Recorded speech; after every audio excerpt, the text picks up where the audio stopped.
tarde a todos e a todas. Estamos de volta com a segunda temporada do podcast Os Nossos, conversa sobre relações e conflitos familiares.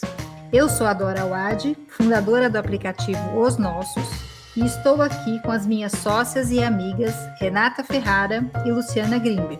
Hoje vamos conversar sobre férias familiares. Como e por que, numa época que deveria ser apenas de prazer e relaxamento, descanso e despreocupação, às vezes se torna motivo de tantos conflitos nas famílias, especialmente naquelas cujos pais são separados. Eu vou começar perguntando para a Renata, e depois pedindo para a Luciana também falar sobre isso. Em primeiro lugar, há quanto tempo vocês lidam com esses temas de família? E se vocês percebem uma mudança no comportamento das pessoas frente à programação de férias com os filhos? Olá, Dora, Luciana. Bom, tema palpitante, quente, não é? As férias, como a Dora falou, um momento que é de prazer, tranquilidade, que muitas vezes acaba indo para um outro caminho. Bom, não gosto muito de falar há quanto tempo, porque pode dar uma noção da idade, né? Mas eu diria que há décadas, então faz bastante tempo. Eu percebo sim uma mudança no comportamento das pessoas em relação a essa questão do planejamento, das férias, etc.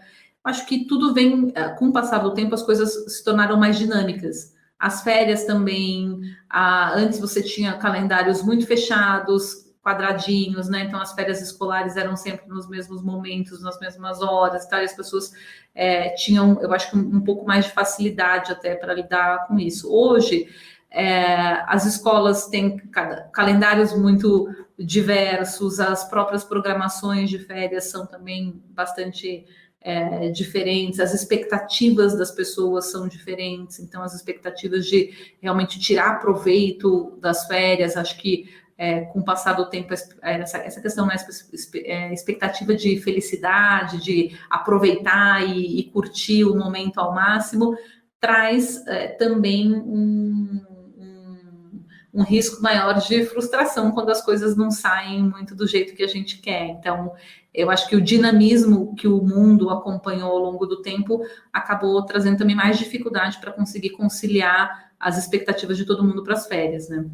Oi, meninas. Eu não vou nem esconder quanto tempo eu trabalho com isso, porque eu trabalho várias décadas com isso, e eu acho que esse é um tema sempre sensível, principalmente porque é uma mudança na rotina da família, né? Então você tem o dia a dia, o cotidiano, com escola, com tarefas e trabalho de todo mundo, e de repente tem esse período das férias que vai mudar tudo isso e em vários assuntos. Primeiro, as inseguranças do pai e da mãe, ou dos genitores dessa criança, que vão, às vezes, não estão preparados para, ficar tanto tempo longe desse filho.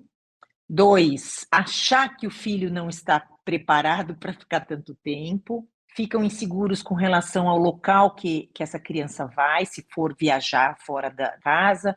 Também tem a questão mas todo mundo trabalha e a gente não vai conseguir sair, então quanto que a gente vai sair?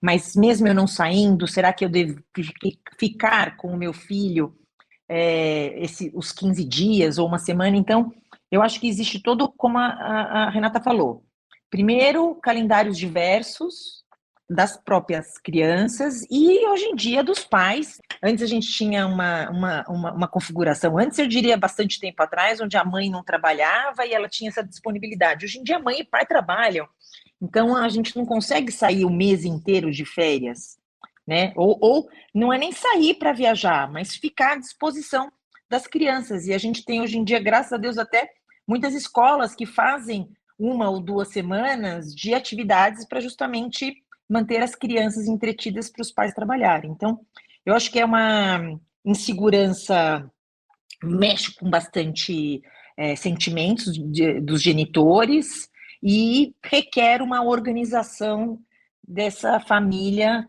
na divisão da convivência da criança. Muito bom. Eu queria saber, na experiência de vocês com os clientes, no caso dos pais divorciados, quais são os conflitos, as disputas que mais chegam para vocês em relação à organização das famílias a partir do divórcio em relação às férias, né? O que está sendo disputado, o que é motivo de briga e o que algumas vezes até imagino que chegue ao judiciário, né? Que relatos vocês podem trazer para a gente sobre esse contexto? Bom, posso dizer que nessa questão das férias, o que vem para a gente mais forte, né, de disputa nesses momentos, bom, a gente tem a questão do compartilhamento das festividades, então, muitas vezes, o Natal é com um, o Ano Novo é com outro, isso está dentro do período de férias, né, então, a sensação que as pessoas têm de estarem sendo desprestigiadas ou que o outro está sendo mais prestigiado, então isso é uma questão que costuma dar trabalho. Com relação às férias em si, as autorizações de viagem são situações que costumam gerar conflito, seja pela falta de antecedência, seja muitas vezes pela frustração do outro de não estar proporcionando aquela viagem para o filho. Então a gente vai por canais emocionais. E mais recentemente, Dora, o que eu vejo é que com essa questão do dinamismo, né, dos calendários escolares, então num ano as férias começam num momento, terminam no outro e etc. Os acordos ou mesmo a situação, o judiciário não está preparado para com agilidade lidar com as mudanças que acontecem nesses períodos. Então o acordo diz a primeira quinzena com um, a primeira quinzena com o outro. Mas tem situações que você não tem 2 quinzenas de férias, você tem um período mais curto. E aí, como é que funciona? Como é que diminuo proporcionalmente, não diminuo? Ou, por exemplo, situações em que a criança vai fazer uma atividade que não é acompanhada nem do pai nem da mãe. Então, a criança vai para um acampamento.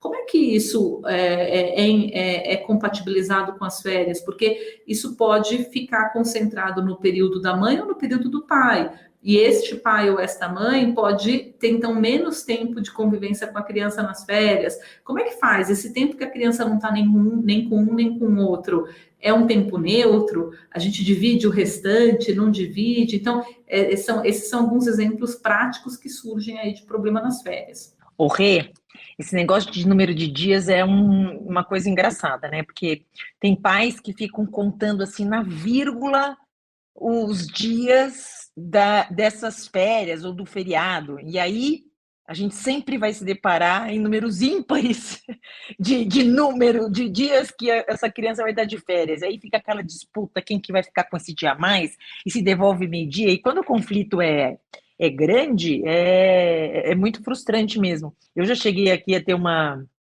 vez uma consulta de um cliente que falou, bom, mas se eu vou ficar 15 dias com os meus filhos, eu tenho que pagar pensão integral para a mãe?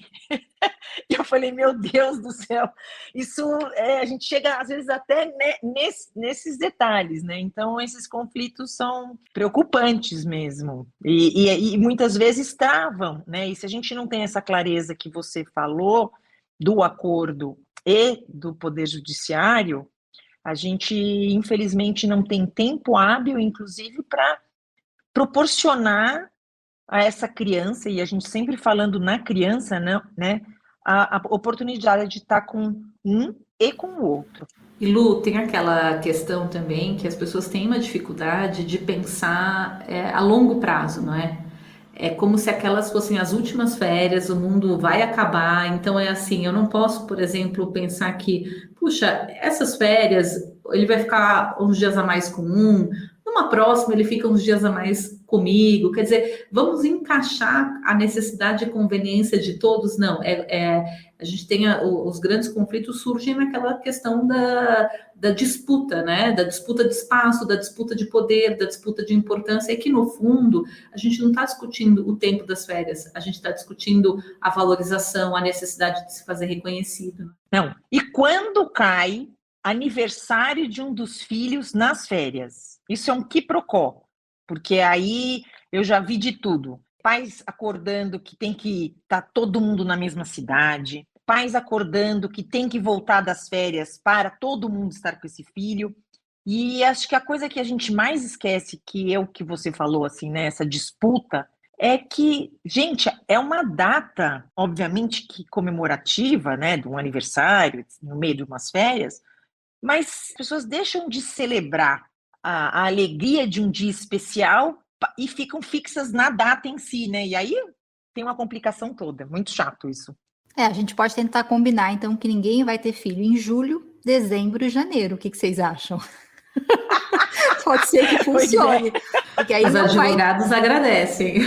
não vai Nossa, ter o Dora, eu problema. tive um caso aqui que a gente tinha pai com aniversário na semana do saco cheio, mãe no carnaval, um filho perto do Natal e a outra filha nas férias. Você não tem noção o esquema que a gente fez e as regras que foram feitas para acomodar todos os interesses. Foi uma loucura.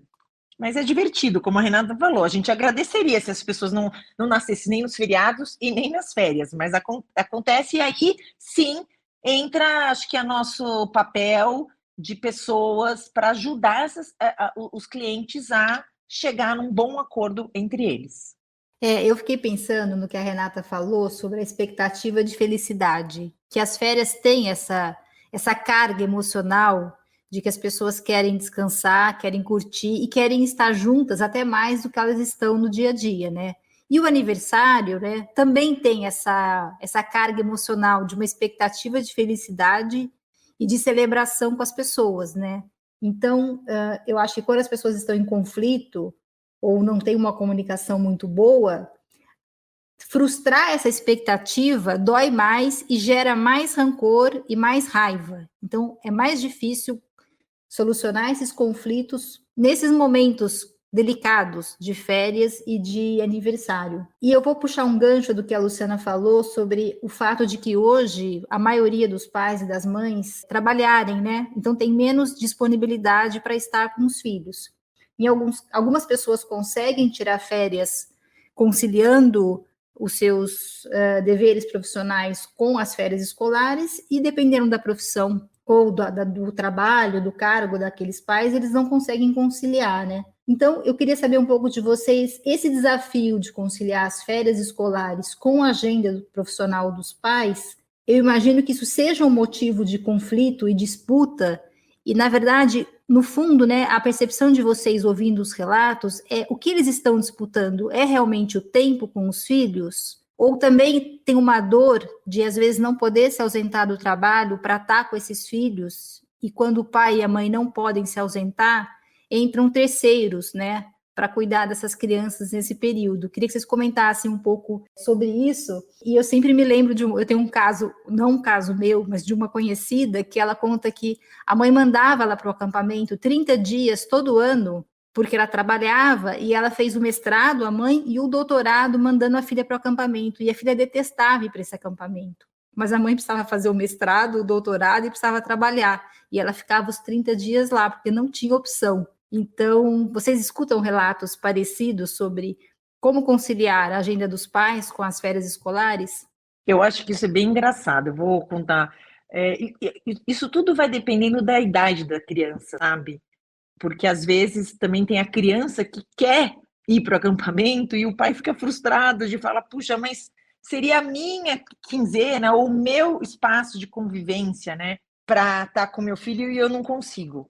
Mas uma questão que eu queria trazer é que esses pais deveriam, né, parar de disputar esses dias e tentar fazer uma qualidade de convivência nesse período, mesmo que ele seja pequeno, por alguns dias e não a quinzena, ou até, por exemplo, pais que trabalham, poderem compartilhar essas crianças com os avós, tanto materno quanto paterno, e o que a gente vê aqui, eu não sei se a Renata tem essa experiência, assim, mas imagina, tinha que ficar com a mãe, e a mãe mandou para a fazenda do avô. Gente, mas que delícia poder essa criança estar na fazenda do avô, e não precisa nem ir na fazenda, o avô que mora na casa do lado, e poder fazer várias atividades com esse avô.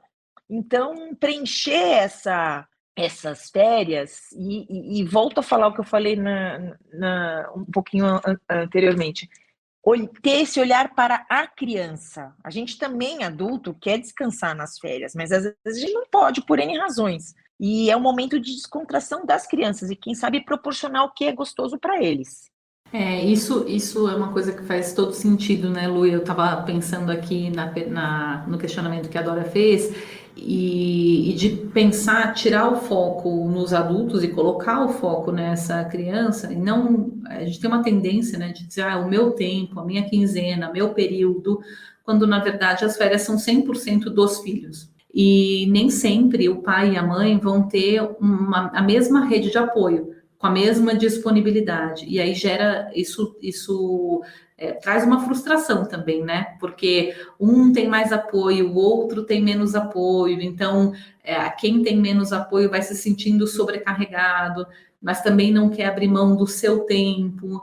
Então, pensar que as férias são da criança, né? E como é que a gente faz para tentar organizar esse tempo da forma que seja mais proveitoso para a criança, ainda que seja menos tempo com um ou menos tempo com o outro, né? Será que existe maturidade nas relações para isso? Né? E também não é uma regra, eu acho que é uma provocação que a gente está fazendo aqui, né? Uma necessidade de reflexão e que talvez daqui a alguns anos, algumas décadas, isso seja natural, né? Mas hoje não é. Hoje ainda acho que há uma disputa grande de tempo, de espaço e de poder. Né?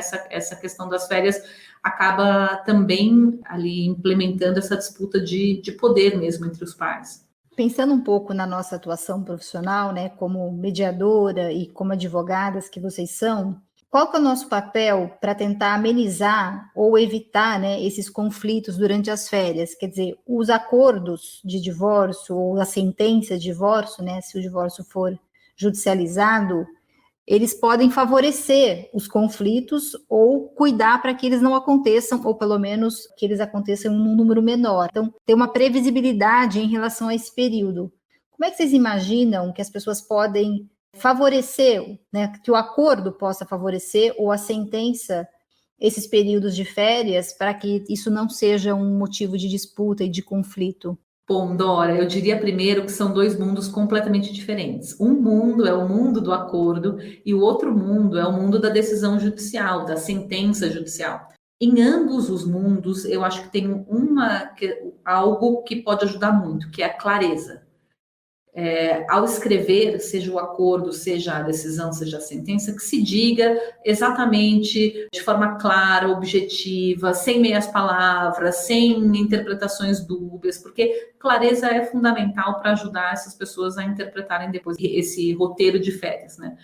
Agora, no mundo do acordo, que é um mundo melhor para organizar esse tipo de coisa do que o mundo da sentença, em que alguém vai impor e não está preocupado ali com aquela família, com a peculiaridade daquela família, com a sensibilidade dos filhos, com as frustrações dos pais ou com as expectativas, né? No mundo da sentença isso não existe. Mas no mundo do acordo, onde as partes têm protagonismo para construir essa situação, o que eu acho que é importante pensar? Primeira coisa o que nos trouxe até ali, o que é importante para nós e criar cláusulas gerais que permitam ajudá-los a interpretar o acordo.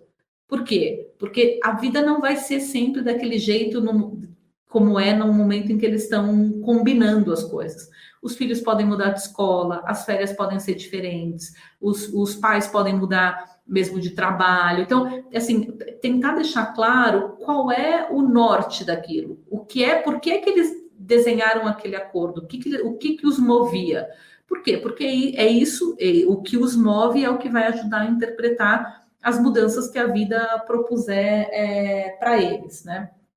E aí eu diria assim, procurar ser objetivo. Então, tem prever horário, prever dia, prever isso, mesmo que depois eles precisem fazer adaptações, porque aquela coisa de fazer cláusulas que você precisa de 1000 critérios para conseguir implementar, depois trazem discussões até para poder implementar aquela própria cláusula, né? Então, acho que a objetividade, a clareza é importante tanto na sentença quanto no acordo, e no acordo tentar explorar um pouco mais os considerandos, né, desse acordo, quais são o que é que move e o que ajuda a interpretar no futuro.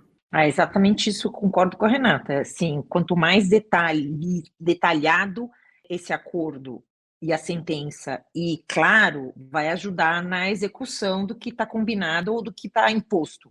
E eu gosto de usar essa história do imposto porque a gente, de novo, vamos reforçar isso. Deixar para que um terceiro organize o hábito da família é às vezes muito complicado, como falou a Renata. Eu tive um caso aqui que a mãe faz aniversário na primeira quinzena de julho. E foi muito fácil fazer um acordo da qual estava combinado entre eles que sempre a primeira quinzena de julho era com a mãe, porque facilitava a vida dessa família. Ao passo que às vezes você está numa disputa judicial, o juiz não vai se atentar para esse hábito e esses detalhes, como falou a Renata. Então ele não vai. O ideal seria tentar reproduzir os hábitos dessa família, só que quando isso vai para o judiciário, eles têm, infelizmente, umas regras meio, eu gosto de chamar de quadradinha, sabe? É um modelinho para organizar as férias ou a convivência. Mas às vezes eles pecam, porque eu tive um caso que o juiz falou metade das férias, não disse qual que era a metade, a gente teve que embargar, ele achou que eu estava querendo reformar a sentença dele, a gente foi para o tribunal, eu tive que embargar lá. Bom, até eu conseguir reformar isso, as férias se passaram e o meu cliente, como havia uma resistência do outro lado, não conseguiu conviver com os filhos nas férias. E aí eu volto a falar, não é que o meu cliente não conviveu com os filhos não conviveram com o pai, que isso é o mais triste. Então, como falou a Renata, é muito importante que seja claro, que reflita os hábitos dessa família, se a gente conseguir, num acordo, inclusive, para a gente poder cuidar dessas crianças, que elas possam aproveitar o tempo com esses dois genitores. Essa questão do hábito, né, fazendo um complemento, ela é super importante, porque as pessoas não mudam de hábito do dia para a noite, né? Então, se as coisas sempre foram de um jeito, é importante, e a gente tem mais espaço para isso no acordo, pensar quais são os hábitos dessa família, o que funciona para essa família. E muitas vezes as pessoas se deparam com situações, olha, sempre foi assim, mas eu não gostaria que daqui para frente fosse assim, porque eu sempre fiz determinadas concessões para passar o Natal numa família, tarará, agora eu quero também ter a oportunidade de passar o Natal com a minha família. Então, é uma seara delicada, porque não é porque sempre foi de um jeito que vai ter que continuar sendo daquele jeito. Mas não dá para criar num acordo ou numa sentença, numa situação assim de compartilhamento de tempo para as férias, né? Então, esse é o tema de hoje, assim, criar do zero como se essa família não tivesse uma vida anterior, como se eles não tivessem um histórico, como se eles não tivessem um passado e hábitos, né, que são importantes, até para ajudar a implementar de verdade isso daqui para frente, né? Enquanto a Renata estava falando sobre os hábitos, eu fiquei pensando se quando a família estava unida, vamos dizer assim, né, no caso, os pais casados, como será que eles negociavam e decidiam sobre as férias? E a partir do momento em que eles se separam, em alguns casos essa negociação acaba, essa conversa acaba, né, muitas vezes, porque em algum momento eles decidiram juntos o que ia acontecer.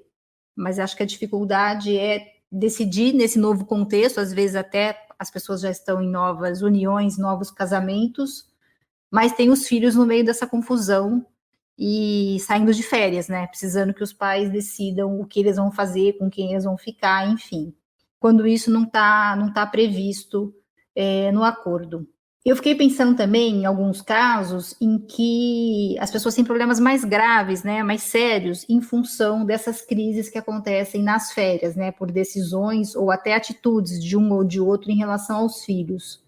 Na experiência de vocês, quais são os riscos de uma crise familiar grave, que às vezes até pode se desdobrar em ações judiciais pós-férias, que vocês podem contar, assim, né? O que acontece com as famílias em alguns casos que podem trazer consequências piores para os filhos, ou até uma atitude, às vezes, impensada de um ou de outro, em função da frustração que acontece nesse período, por não haver um acordo, né? Eu imagino que o desacordo traz uma série de consequências. Vocês veem cenários assim, com questões mais graves acontecendo em função das férias? Dora, o que eu vejo é o seguinte: quando esses genitores estão em conflito, qualquer coisa é motivo para gerar uma crise maior. Por exemplo, como vocês falaram, as férias têm uma expectativa de coisa gostosa. Então, você toma mais sorvete, você come mais chocolate, os avós que estão juntos são mais permissivos, e de repente essas crianças têm que voltar para o cotidiano delas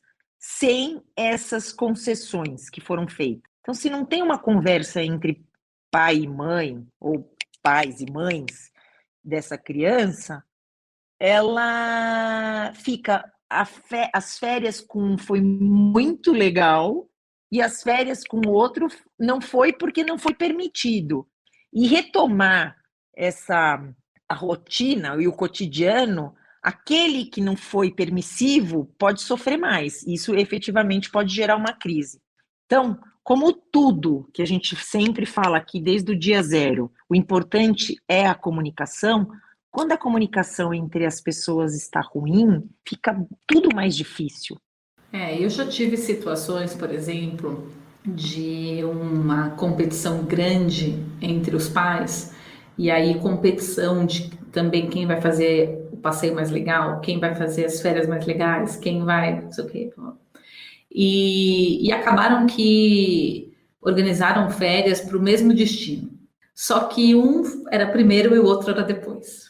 Então, o segundo, ele era zero novidade, porque todos os lugares que ele tinha programado de visitar com o filho já tinha estado na primeira parte. Então, uma frustração grande, né? Quer dizer, que é um exemplo dessa questão da comunicação que a Luciana falou. Quer dizer, você veja recursos em dobro para uma mesma que para a criança foi muito ruim. Quer dizer, ir nos mesmos lugares, com as mesmas coisas, puxa, isso é uma incapacidade dos adultos, né? Uma incapacidade dos adultos de conversarem e de pensarem como é que a gente, ao invés de competir, como é que a gente pode fazer para tirar um proveito maior desse período todo, né?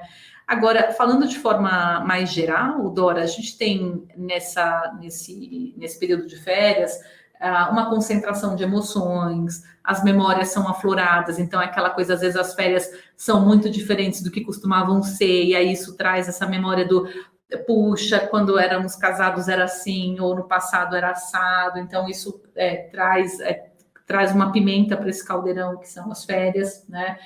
Os encontros que acontecem nas férias também podem trazer sensações diferentes, ver o filho se divertindo com o outro núcleo e perceber que o filho pode se divertir mesmo sem estar com você, também costuma ser um ponto delicado. E aí a gente tem as situações, às vezes, dos excessos, com bebidas, enfim, e que às vezes acabam trazendo situações que são excepcionais, né? Não são a regra daquela convivência, mas que depois são usadas como forma de crítica, de retaliação, logo depois das férias, né? O Rei, você trouxe uma coisa importante, que é a questão da insegurança. Tanto como meu filho vai ficar longe de mim durante, sei lá, 5, 10, 15 dias. Nossa, como que ele ficou tão bem longe de mim nesse período. Isso dá uma frustração que muitos pais e mães, às vezes, ao invés de se orgulhar dessas conquistas que as crianças estão fazendo ao longo desse período, trazem para si quase uma prepotência de achar, nossa, só eu que sei fazer, só eu que faço, e como que tá se divertindo com o outro, esquecendo que eles adoram estar nas férias com um e com o outro e cuidando de cada detalhezinho e curtindo cada peculiaridade de cada um. Então, acho que a questão é mais, de novo, é muito mais com relação aos adultos, que deveriam ser pessoas maduras e tentar fazer essa leitura, do que a criança em si. A gente falou rapidamente, né, sobre a questão da programação de férias. Eu fico com um pouco a impressão que isso está mais complexo e tem uma exigência maior para quem tem uma situação econômica razoável, de que haja uma programação. Parece que hoje os filhos quase não podem mais ficar em casa vendo televisão ou, sei lá, no computador, jogando ociosos nas férias. tem uma exigência de que tenha uma programação, e de que essa programação muitas vezes seja A ou B, muito incrível, divertida o tempo todo.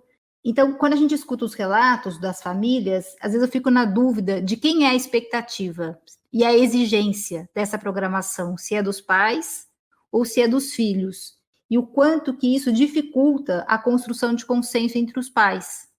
Porque, na verdade, a gente tem 3 personagens aí nessa construção de consenso, que é o filho, dependendo da idade, claro, o pai e a mãe. Mas quem traz a expectativa de que as férias sejam incríveis e sejam não sei onde, e pode ser às vezes uma coisa mais simples, que não é tão, enfim, tão instigante, mas que seja divertida para aquela faixa etária, né? Então eu fico pensando não sei se vocês acompanham famílias que têm essa questão, às vezes a expectativa é dos pais, até nesse caso que a Renata falou, né, que no final o destino era o mesmo, de que seja uma viagem, um programa incrível, mas na verdade às vezes não precisa ser tanto assim, e será que esses filhos querem fazer tudo isso? Eu acho que a gente vê crianças até cansadas no final das férias. Vocês concordam? Eu vou fazer uma analogia com uma criança pequenininha, né? O pai compra aquele brinquedo incrível para a criança, que tem botões e que tem musiquinha, e a criança gosta da garrafa plástica. Eu adoro essa analogia, porque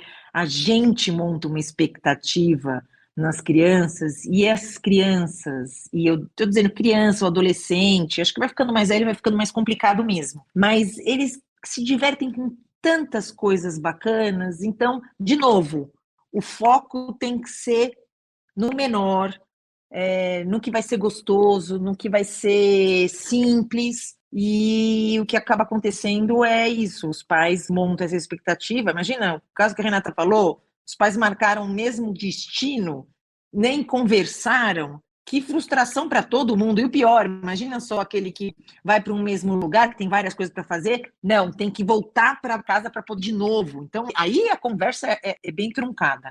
E eu acho que tudo passa aí nessa pergunta, Dora, pelos princípios e valores daquela família, né? Porque tem famílias para quem é importante viajar, tem uma questão não cultural, mas uma questão de status, porque a criança precisa voltar para a escola e dizer para onde foi e tal. E aí isso não é da criança, né? Aquele valor daquela família, né? Agora, eu acho que é tarefa, na minha visão, né? É tarefa dos pais se dedicar a conhecer os seus filhos e tentar identificar o que é que eles precisam naquele momento. E até entender, às vezes, se é a expectativa da criança sempre fazer uma viagem, etc., até que ponto também não é responsabilidade dos pais mostrar que não é sempre assim. Que não dá para viajar a todo momento, que não dá para fazer. Eu acho que a responsabilidade é do adulto, né? De entender o seu filho, de entender aquilo que pode fazer sentido e que é importante na criação da criança, e não ficar sempre atrás de também atender toda e qualquer expectativa que vem das crianças, geradas muitas vezes por esse mundo louco que a gente vive, né?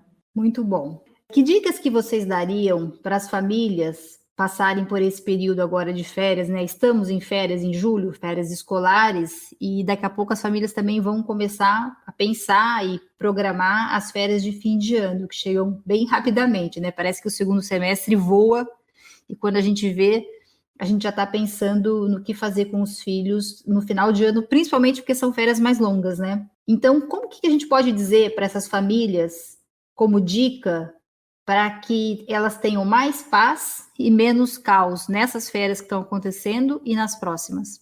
Bom, eu diria, a minha dica de ouro para isso é pensar com antecedência, né? Eu acho que deixar as coisas para a última hora, fazer as coisas no afogadilho, a tendência é que gere frustração, porque uma coisa é você definir na última hora coisas que dependem exclusivamente de você, outra coisa é você depender de outras pessoas, e pessoas com as quais muitas vezes a gente não tem uma comunicação tão boa e que a comunicação pode não fluir. Então, primeira coisa, antecedência. Segunda coisa, conversa com os envolvidos, né? Que planos você está fazendo? Olha, estou pensando em fazer tal coisa, como é que a gente pode organizar? De repente, vocês estão indo para destinos próximos, por exemplo, economiza uma passagem. troca a criança, entrega a criança no destino, por que a criança tem que voltar para casa para depois ir de novo com outro, né? Então, falar com antecedência e criar um ambiente de conversa é uma dica importante. Eu entendo que nem sempre isso funciona, mas se a gente puder se esforçar para isso, faz sentido. Lembrar do todo, né? Não basta tá bom para mim. Eu resolvi o meu pedaço, o meu período, tá tudo certo, então eu não... Não, tentar se colocar um pouquinho no lugar do outro, né? Será que se a minha convivência com o meu filho dependesse exclusivamente do meu esforço, do que eu estou fazendo agora, será que eu me esforçaria um pouco mais? Será que eu estaria um pouco mais dedicada? E empenhar esse esforço em prol do todo, né? Mas eu acho que a antecipação e a disponibilidade de conversa, de ouvir também o que o outro traz, são as dicas melhores aí, a meu ver, os essenciais para essa parte das férias, né? Lu, o que você acha?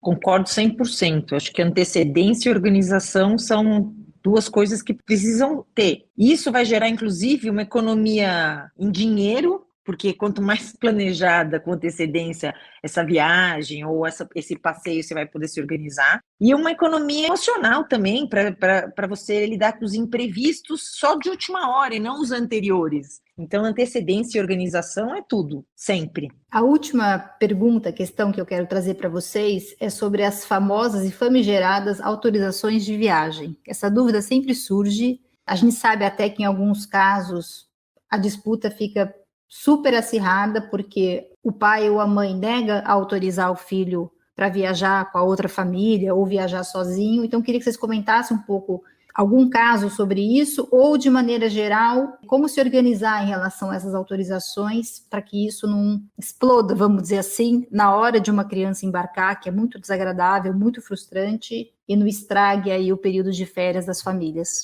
De novo, a gente volta para antecedência, né? Fazer tudo com antecedência e com organização vai ajudar. Para a gente sair da cidade ou viajar no território nacional, a criança ela pode estar com um dos pais e não precisa da autorização do outro. Pode estar, inclusive, com os avós, os tios, primos, sobrinhos, desde que se comprove o parentesco.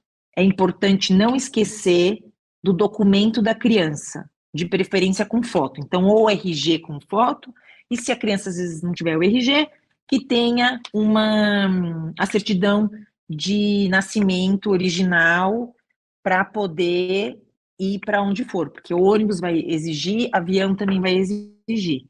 Eu mesma, uma vez viajei com o meu marido e esqueci simplesmente a certidão de nascimento da minha filha. Eu ia para o Rio de Janeiro e foi um maior quiprocó, porque não me deixaram embarcar.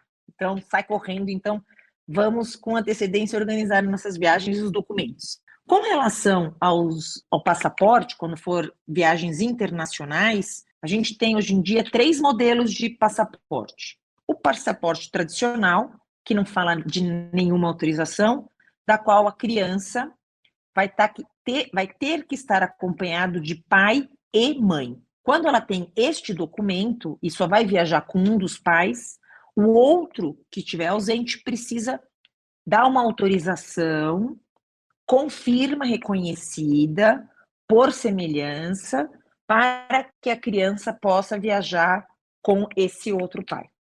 O segundo modelo de passaporte, é quando na emissão do passaporte, os pais já combinam que a criança pode viajar com apenas um dos genitores. Então, quando essa criança for a viajar com um dos genitores, ela não vai precisar apresentar essa autorização com a firma reconhecida. Se for o terceiro modelo de passaporte, é quando os pais, na emissão do passaporte, eles combinam que a criança pode viajar desacompanhada.